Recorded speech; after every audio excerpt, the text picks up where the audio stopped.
Hello, it's Reina here. I am one half of the Planet Sisters, and on our channel we share content about sustainable and intentional living. So, Kenzo wanted to join the video.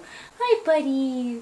Hi, this is my dog Kenzo hanging out with me tonight. So in this video I'm going to be sharing my night routine and just ways that I wind down after a long day. I actually just got out of the shower, and that is like thing that helps me to move into my night routine, and I feel like it's kind of like a signal to my body that like, okay, it's time to start winding down and we're not going anywhere else. Put on your sleeping clothes and everything. So yeah. And before we get into it, I also want to share that although this is like my nighttime routine and something that I try to follow every night, it doesn't always happen every night, because honestly every day, every night is different, and sometimes you get home later than you're expected, sometimes things just happen unexpectedly and you're not able to do certain things. Sometimes you're not in the mood to do something that you would usually do. So this is just a single night where I'm actually feeling like I really want to get all of my routines and rituals done for the night, which include yoga and movement. And when I do yoga, I try to stick to like slower paced yoga. So sometimes I'll literally search in YouTube like 30-minute nighttime yoga or 30-minute bed yoga or something. So my lamp is on, and I usually honestly only use my big light on so that the lighting was better. I'm not a fan of bright lights, and having like just the lamp on is also a good way to set the calm tone for the night. That's another important part of just winding down. I've recently been loving doing yin yoga because it feels so good to hold the poses for a longer amount of time. And like with the yin yoga, because you're in the poses for a longer amount of time, which is usually like maybe 1 to 3 minutes or so, it's like you're really pushing yourself and seeing how far your body can go, how you can just perform in these poses if you stay in them for longer. So yeah, it's definitely helped me with my flexibility and stretching. It just feels good to like stretch at the end of the night and loosen anything that's tight or feeling like a little bit sore or anything. So yoga or like light movement is very essential for my night routine. While I'm doing yoga, I also have like a lot of thoughts going on in my head, especially if it's like the end of the day, because I'm just thinking about all of the things that happen throughout the day and just, you know, how it works. We always have things circulating in here, so after my yoga, I usually journal for a little bit. I don't really have a time limit whenever I journal. I kind of just let myself write freely and as much as I want, and write anything that I want. This is also another way to just get these thoughts out of here and onto paper or literally just anywhere else. Journaling is definitely something that helps me to slow down throughout the night and just kind of empty my head of everything that's going on and just really wind down. While I'm journaling, I also like to listen to some like peaceful music. It can be like rhythmic meditations. I like to listen to piano or guitar sounds. Anything calming, really. As you can tell, the things in my nighttime routine are intentionally set to be things that will help my mind and my body to wind down after the day, to just be able to put myself to sleep, really. After a nice journal sesh, I sometimes also like to write out my to-do list for tomorrow so that I'm not really thinking about it, and so that I know exactly what I need to do tomorrow. Thoughts of what I'm doing tomorrow are just lingering in my head as I'm trying to go to sleep. And that way I also don't forget what I need to do, and it's just like all there and ready for me when I wake up and when I'm ready to start the day the next day.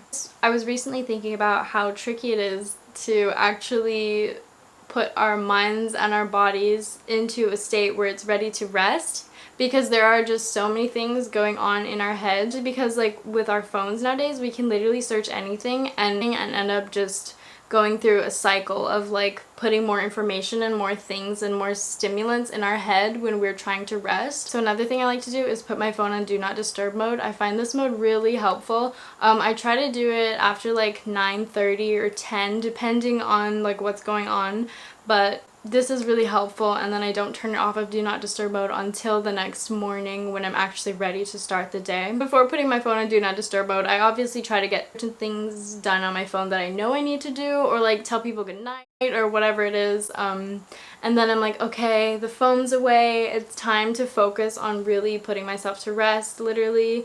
And it's like this whole process, you know, because like I was saying earlier, it's like we have so much going on in our heads and our bodies just had a whole day. Also, like having the blue light in your face, it affects your circadian rhythm and it affects your ability to just go to sleep at a reasonable time. The do not disturb mode on my phone has been really helpful during my nighttime routines, because once I turn do not disturb mode on, I've kind of made it a habit for myself to actually make sure that I really don't go on my phone, because it's hard, you know? It's hard. There's so much things that we can do on our phone. Like whenever we have these thoughts spiraling in our heads, it's like, okay, wait, I want to search this up, or like, wait, how much does this cost? It's like all of these random things come up in our head when we're literally just laying here thinking about nothing or just sitting here trying to go to sleep, but it's like everything is floating around in our head. We're like, wait, I could just like figure this out so I don't have to think about it and just go on my phone real quick. But yeah, so I intentionally try not to go on my phone after a certain time, and I set it on do not disturb mode. Right before I go to sleep, I am a reader, so I like to read at night. I usually don't have a set time limit for how long I read, because reading is just something really relaxing for me, and I feel like at a certain point I'm like, okay, it's time to go to sleep, or like I'll slowly start to fall asleep. So reading helps me to calm down myself from my reality and go into a different reality as I'm trying to wind down from this reality. It's also really nice to read at night because it's just like a quiet time, and like I said, reading can be really relaxing or calming. And then, side note, if all else fails and I still can't get to sleep after having done all of these routine things for myself, I get my journal out again and I just write down whatever is going on in my head. I have like a journal prompt that's literally like can't sleep thoughts, and it's just like I'll tell myself, okay, fill up a page and let's see how we feel. Do I need to do another page or whatever? And it's just literally just like getting anything out that I need to get out. Usually really helpful, and if not, then I would play some quiet music. And another practice I have for helping me get to sleep is just taking deep breaths. So I'll literally just be laying on my bed and just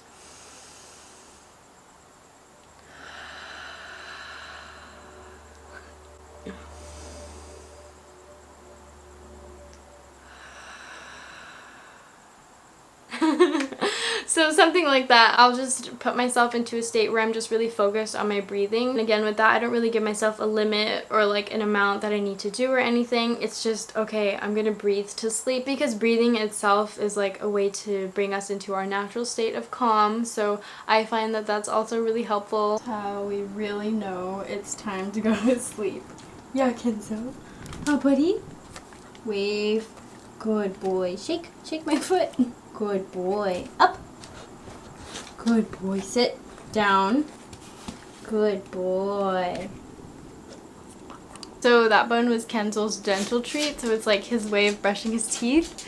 And I just finished brushing my teeth, and now I'm just gonna put on my moisturizer. Now it's about time to actually go to sleep and get some rest. I'm feeling pretty tired and ready to get into my book, honestly. Actually, enjoying reading is helpful because it's something I look forward to do at the end of the night, and I know that it helps me to wind down. That's just something that really works for me. Again, I do want to point out that every night is a little bit different, although like a lot of the routines and the rituals may be the same.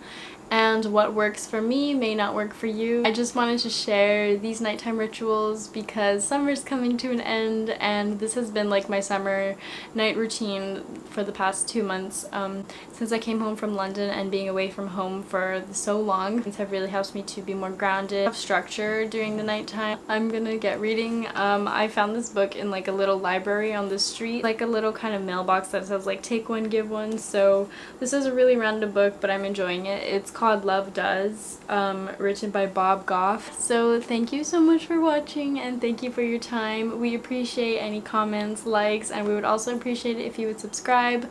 I hope you enjoyed this video, and we'll see you in the next video. Bye!